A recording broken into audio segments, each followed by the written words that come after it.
Hello everyone, welcome back to our channel. So today we'll be heading on with chapter 6 of ninth class polity ncert. This chapter is democratic rights. So let's see what's there in the overview of this chapter. In the previous two chapters we have looked at two major elements of a democratic government. In chapter 4 we saw how a democratic government has to be periodically elected by the people in a free and fair manner. In chapter 5 we learned that a democracy must be based on institutions that follow certain rules and procedures. These elements are necessary but not sufficient for a democracy. Elections and institutions need to be combined with a third element, enjoyment of rights, to make a government democratic. Even the most properly elected rulers working through the established institutional process must learn not to cross some limits. Citizens' democratic rights set those limits in a democracy. This is what we take up in this final chapter of the book.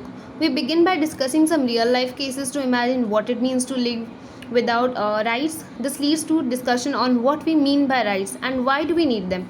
As in the previous chapters, the general discussion is followed by a focus on India. We discussed one by one the fundamental rights in the Indian Constitution.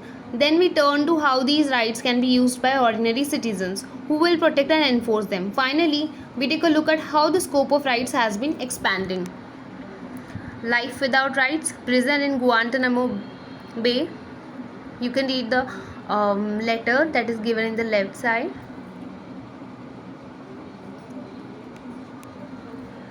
Amnesty International, ethnic massacre in Kosovo, citizens' right in Saudi Arabia, then green box, rights in a democracy. What are rights? Claims. Why do we need rights in a democracy? Rights in the Indian Constitution, right to equality. These are the 6 fundamental rights. These are very, very important for your examination.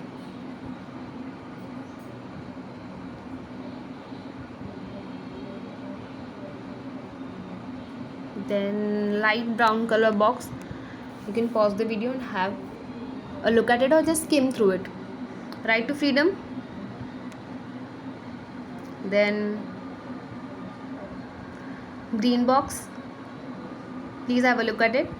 Right against exploitation, then again another green box. Right to freedom of religion, cultural and educational rights.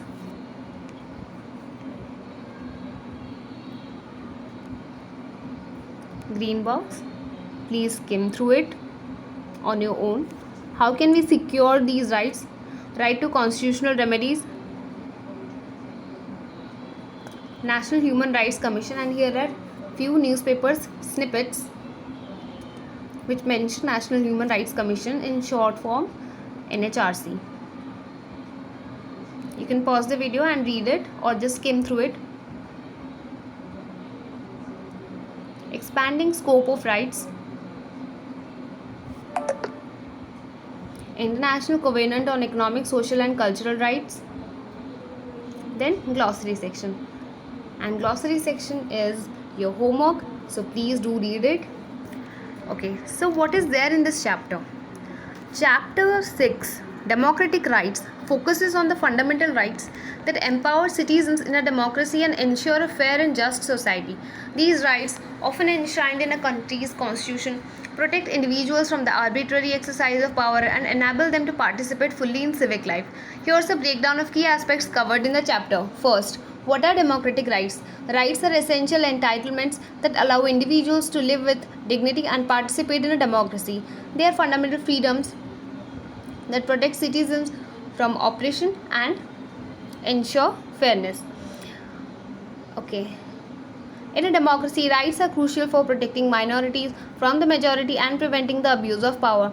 They are often written down in a constitution to safeguard them from government interference. Second one, key rights in a democracy. Right to equality ensures everyone is treated equally before the law regardless of the status and prohibits discrimination based on various factors. Whether that can be discrimination or that can maybe oppression. It is not the doctor's oppression of a particular class of people. OPPRESSION. Okay, so the next one is right to freedom. includes freedom of speech and expression, assembly, forming associations, movement within the country and choosing one's profession. Right against exploitation prohibits trafficking in human beings, forced labor, begar, child labor, employing children under 14 in hazardous work. Right to freedom of religion guarantees the freedom to profess, practice and propagate one's religion, with India being a secular state. Cultural and educational rights ensures the protection of the cultural and educational interests of minorities. Importance of rights in a democracy. Empowerment. Rights empower citizens to participate in decision making and voice their opinions. Fairness and equality. They ensure fair treatment under the law and promote equality among all citizens. Accountability. Rights hold those in power accountable and prevent abuse of authority. Protection of minorities. They safeguard the interests of minority groups from dominance of the majority. Rule of law. Rights uphold the principle that everyone, including those in power, is subject to law. Fourth, examples of rights in action. Freedom of speech allows citizens to express their views on public matters without fear of censorship or punishment. Freedom of movement enables citizens to travel and reside anywhere in the country. A right to a free trial guarantees that individuals accused of a crime are given a fair and just trial. Fifth one, limitations on rights. Freedom of movement enables citizens to travel and reside anywhere in the country. Right to fair trial guarantees that individuals accused of a crime are given a fair and just trial. Fifth one, limitations on rights. Rights are not absolute and can be subject to reasonable restrictions in the interest of public order, morality, and the rights of others. For example, freedom of speech does not extend to hate speech or incitement to violence. Restrictions on rights must be reasonable and in accordance with the law. Sixth one, the role of Constitution. The Constitution is a fundamental document that guarantees and protects fundamental rights. It provides a framework for a just and equitable society where the rights of all citizens are respected. The Constitution also outlines the mechanisms for enforcing and protecting these rights.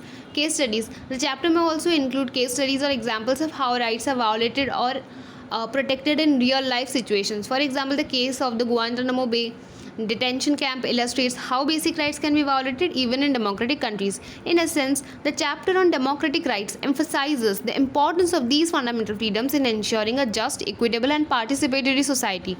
They are not just legal provisions but also essential for a functioning democracy where every citizen has a voice and can live with dignity and security. So that's it for today, guys. Thank you so much.